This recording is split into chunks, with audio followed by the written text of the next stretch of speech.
News সত্যের পাশে সময়ের কাছে সুখবর নিয়ে এলো হামজা ফ্যাশন।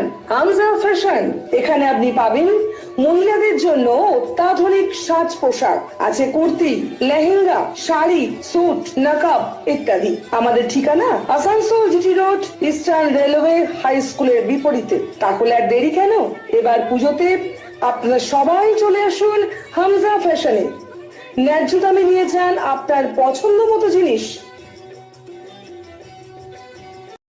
নিউজ সত্যের পাশে সময়ের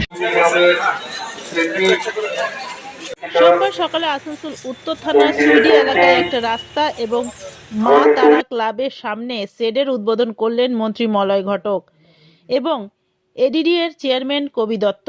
মন্ত্রী মলয় ঘটক জানান, কয়েক মাস আগে তিনি এই রাস্তা শিলান্যাস করে গিয়েছিলেন।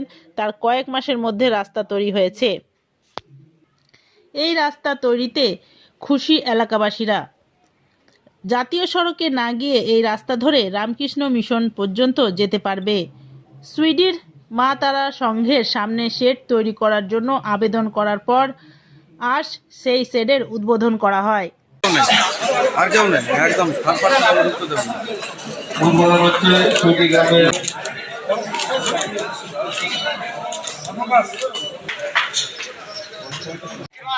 আমরা একটু পরে যাচ্ছি দাদা, এখানে রোদ আছে।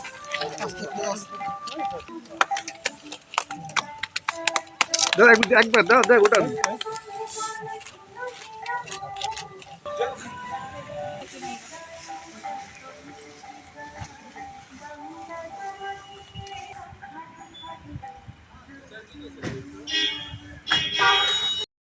নিউজ সত্যের পাশে সময়ের গ্রিন আসানসোল, ক্লিন আসানসোল।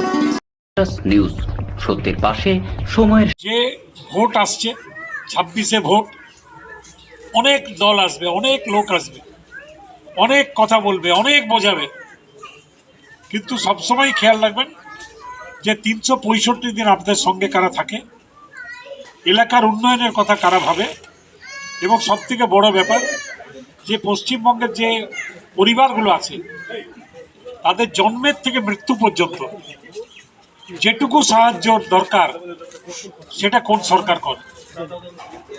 আজকে বিনা পয়সায় রেশন, স্বাস্থ্যসাথীর কার্ড,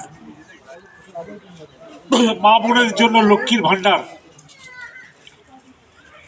কন্যাশ্রী, রূপশ্রী, এই ধরনের 95টা প্রকল্প, এমনকি কারুর মৃত্যুর পরে তার সৎকার্য করার জন্য 2000 টাকার একটা স্কিম আমাদের নেত্রী মমতা বন্দ্যোপাধ্যায় করে দিয়েছেন। তাই আপনারা একটাই অনুরোধ করতে এসেছি, মমতা বন্দ্যোপাধ্যায়কে আরো শক্তিশালী করুন। তিনি যতটা শক্তিশালী হবে, আমাদের পশ্চিমবঙ্গের বিশেষ করে যারা আমরা বাংলা ভাষায় কথা বলি আমরা কিন্তু ততটাই শক্তিশালী হব। কারণ আমাদের বাংলা ভাষায় কথা বলাটা এখন অপরাধ হয়ে গেছে। আমরা অন্য রাজ্যে, বিশেষ করে বিজেপির শাসিত যে কটা রাজ্য আছে সেখানে বাংলা ভাষায় কথা বললে মারধর করা হচ্ছে, তাদেরকে মারধর করে সেই রাজ্য থেকে তাড়িয়ে দেওয়া হচ্ছে। আজকে বলছে বাংলা বলে কোনো নাকি ভাষা নেই, বাংলার কোনো ঐতিহ্য নেই, ইতিহাস নেই। তাই এরও প্রতিবাদ আমাদের করার দরকার। সেই প্রতিবাদটাও আমাদেরকে করতে হবে আগামী 2026-এ। এইটুকু কথা বলে আপনাদের নিউজ সত্যের পাশে সময়ের